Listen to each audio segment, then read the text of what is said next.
अब आगे मुन्ना महतो जी, उनके तरफ से 101 रुपए का आशीर्वाद आया है और साथ में है बड़े भैया आदरणीय भोला यादव।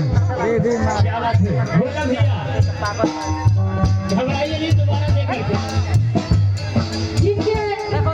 घर हम लोग बहुत बार खाना खाए हैं, सोए हैं। भदौर के मुखिया जी कन्हैया महतो जी की तरफ से 200 रुपया आया है। मैं मुखिया जी को तहे दिल से शुक्रिया अदा करती हूँ।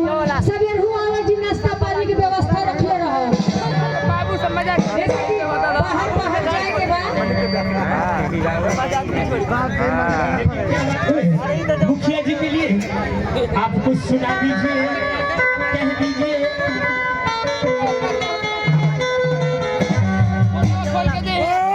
कहिए से हमारा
उधर से देखा जो सामने बैठा बड़ा भैया हमारे जैकेट पहन के अब भाई देखा कुछ ज्यादा बड़ू देवे में सब पास बड़ा मनलाल यादव जी का बना देले ये साथ में है भोला